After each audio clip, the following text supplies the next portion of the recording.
कौन कहता है अल्लाह नज़र नहीं आता, मैंने देखा है उसे मेरी पर्दापोशी करते हुए, मेरी दुआएं कबूल करते हुए। मुझे रिज़्क देते तो कभी मेरी मुश्किलों में मेरा हौसला बढ़ाते हुए। मैंने देखा है उसे मेरे लिए रास्ते बनाते हुए और मेरे लिए वसीले बनाते हुए, वहाँ वहाँ से जहाँ से मुझे गुमान भी नहीं था। तो जनाब हर तरफ बॉयलर से निकलने वाली स्टीम, पत्तों से खाली दरख्त, सनसनाती हुई हवाएं और बादलों में छुपा हुआ सूरज, वीरान सड़कें, ये सब इस बात का पता दे रही हैं कि बिल आखिर सर्दी आ चुकी है और फाइनली टोरंटो में सर्दी का मौसम शुरू हो चुका। अस्सलाम वालेकुम, उम्मीद है आप सब खैरियत से होंगे। मेरी दुआ है अल्लाह पाक हम सबको सेहत, हिदायत और आफ़ियत के साथ रखें। तो आपने देखे हैं थोड़े से क्लिप्स शुरू में जी, इस वक्त टोरंटो में बाकायदा सर्दी का आगाज़ हो चुका। टेम्परेचर अभी माइनस में रात के वक्त में जाना शुरू हो गया है, लेकिन अभी हमारी तरफ में कोई स्नो तो नहीं आई, लेकिन काफ़ी कोल्ड हो गया है यहाँ पे वेदर। तो आज आपके साथ वीकेंड की अपनी रूटीन शेयर करने जा रही हूँ। ये जनाब सैटरडे की मॉर्निंग में हमारा बन रहा है नाश्ता, और नाश्ते में कोशिश करते हैं कि कुछ हेल्दी बना लिया जाए। और बच्चे जो हैं ना वो कोई इतना शौक़ से अंडा नहीं खाते, तो फिर किसी ना किसी तरह से ज़बरदस्ती उनको अंडा खिलाने के लिए ट्राई करते हैं कि कुछ डिफरेंट कर लिया जाए।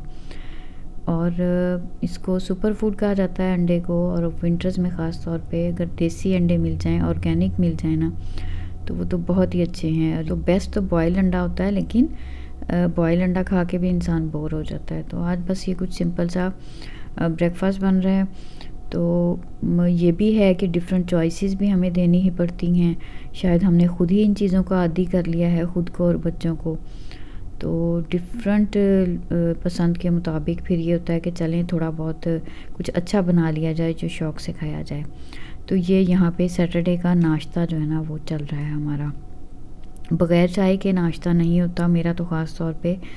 और बाकी जो है बच्चे जूस वगैरह ले लेते हैं साथ, जैसे बेटे को सीरियल ही लेने होते हैं दूध के साथ, और बेटी को फ्रेंच टोस्ट चाहिए था तो उन्हें वो बना के दिया। तो बहरहाल ये तो मुतफरिक ही हैं चीज़ें।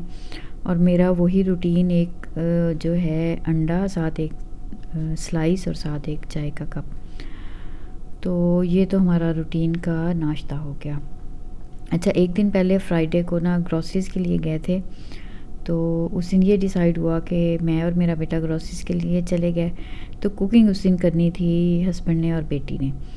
तो मेरा ये ख़्याल था कि मैं किचन से आज के दिन में फ़्री हो जाऊंगी, लेकिन अभी आगे जाके आपको दिखाती हूँ कि मेरे साथ हुआ क्या। तो इन लोगों ने कुकिंग तो खुद की, लैम्ब की कढ़ाई बनाई हस्बैंड ने, और बेटी ने जो है वो टर्किश सूप बनाया था। तो उसमें किचन तो मेरे आने तक खाना तो बना चुके थे, लेकिन मुझे जिस हालत में किचन मिला है ये मैं आपको दिखाती हूँ। तो मैं सोच रही थी कि ये मेरी हेल्प हुई है या फिर क्या हुआ ये मेरे साथ। तो खैर मुझे कोई आधा घंटा लगा ये सारा समेटने में, साफ़ करने में। तो होता है ऐसा कभी। और मैं जब किचन में काम करूं तो मेरी कोशिश होती है कि किचन को साथ साथ ही समेटती हूँ मैं।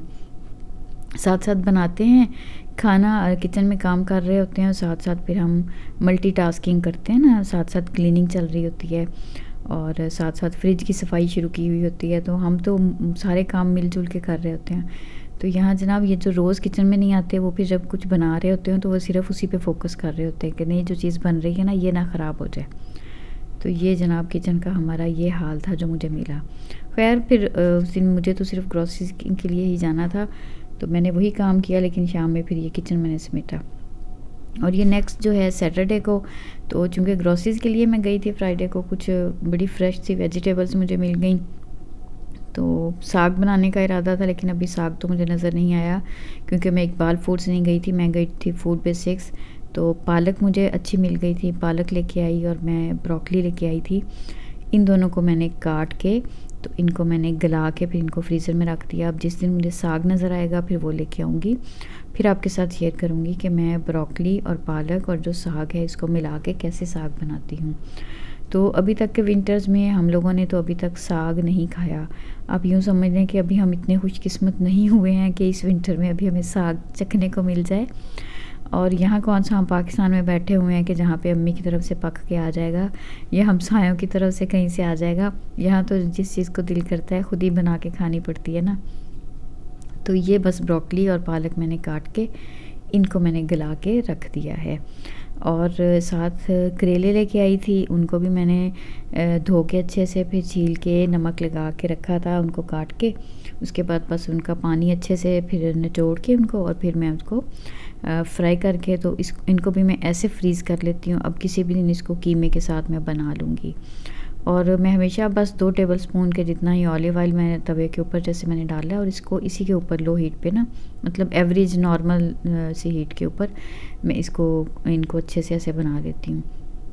और भिंडियाँ भी लेके आई हूँ, वो तो बगैर फ्राई के ही बनाती हूँ मैं, तो वो भी किसी दिन पक जाएंगी। असल में आजकल थोड़ा सा शौक़ हुआ है कि सब्ज़ियाँ थोड़ी ज़्यादा की जाएँ, लेकिन प्रोटीन लेनी है उसके लिए गोश्त भी ज़रूरी है। और इधर फिर ये था कि फ्रूट वो वैसे तो नहीं खाते हैं बच्चे, तो फिर मैंने उनको सारे फ्रूट्स डाले थे, बीटरूट डाल के, कैरेट भी डाल के और सारी चीज़ें डाल के तो ऐसे ही मैंने एक स्मूदी बना ली थी, बस मिक्स फ्रूट। तो ये जो है ना ये सब ने सैटरडे में ले ली। और आज मेरा ये सब्जियों का ही दिन था क्योंकि एक दिन पहले मैं बता रही हूँ जैसे आपको फ्राइडे में लैम्प बन गया था, तो कुछ मेरे पास वो सालन भी था। तो फिर हमने ये किया था कि मैं सब्जियों में लेके आई हुई थी बैंगन, वो मैंने बनाए थे। और साथ ही ये जो है ये मैंने बोनलेस चिकन को मैं मैरिनेट करके और उसको फिर मैं ऐसे कुक करके रख लेती हूँ वीकेंड पे। तो ये काफ़ी आसानी रह जाती है जब कुक किया ये हमारे पास बिल्कुल रेडी होता है ना चिकन, तो बाद में कोई रैप बनाना हो बच्चों को या कोई भी सैंडविचेस बनाने होते हैं, पास्ता बनाना हो, तो ये चिकन ऑलरेडी ऐसे कुक किया हुआ फ्रीज में किया हुआ होता है, तो वो निकाल के फ़ौरन डालते हैं साथ, जल्दी से वेजिस जो हैं उनको चॉप करते हैं, तो वो बहुत आसानी रह जाती है इस तरीके से करने से। ये मैंने बोनलेस चिकन जो है इसको साथ ही रेडी कर लिया है। और नेक्स्ट मैं आपको दिखाती हूँ कि मैंने बैंगन कैसे बनाए हैं। तो ये बहुत छोटे साइज़ के बैंगन थे और बड़े ही फ्रेश थे, तो उनको फिर मैंने ला के बस सिंपल अंदर से कट लगा के नमक मिर्च और हल्दी इनके अंदर थोड़ी सी इसको मैंने अंदर मसाला थोड़ा सा भर दिया था। और रेगुलर जो प्याज का बहुत थोड़ा सा वो मसाला बनाते हैं वो बना के तो मैंने इनको इसके अंदर रखा था। और मैंने ये सोचा कि पता नहीं फ़र्स्ट टाइम ऐसे बना रही थी, तो जैसे हैदराबादी वो भिगारे बैंगन होते हैं ना, मैंने उसका मिक्सर सा ही कुछ बनाया था। तो बस फिर सिंपल मसाले के अंदर ही मैंने बैंगन रख दिए थे लो हीट पे, साथ ही मैंने 2 आलू भी उनको काट के डाल दिया था। तो आखिर में फिर मैंने इसके ऊपर जब ये तकरीबन डन हो चुके थे ना, तकरीबन ये इनको मैंने 25 मिनट के लिए छोड़ा था स्टीम में, बहुत हल्की आंच पे छोड़ दिया था। अब देखें पानी इसका तकरीबन ड्राई होने जा रहा है, तो अब मैंने दही को फेंट के इसके ऊपर डाल दिया था। और आखिर में वही जो सब्ज़ धनिया सब्ज़ मिर्च कुछ भी आपने गार्निश करना है वो डाल लें। तो ये इस तरीके से बड़े अच्छे बन गए थे। और सैटरडे को मैंने ये सारा टाइम जो काम था वो सब्जियों का और ऐसे सारा दिन किचन में लगाया था। और फिर जो बेटी ने साथ चॉकलेट केक भी बनाया था, तो वो मैं आगे आपको दिखाती हूँ, वो भी बड़ा अच्छा बन गया था। तो बस ये कुछ रूटीन थी थोड़ी सी वीकेंड पे, जो बिज़ी रूटीन, जो थोड़ा किचन में एक्स्ट्रा काम था थोड़ा सा, तो बस यही आपके साथ आज शेयर करना था मुझे। इंशाल्लाह अगली किसी वीडियो में आपसे मिलूँगी। मुझे इंतज़ार रहेगा आपके अच्छे अच्छे कमेंट्स का। बहुत शुक्रिया मेरी वीडियोस वॉच करने के लिए। मुझे और मेरी फैमिली को दुआओं में याद रखिएगा। अल्लाह हाफिज़।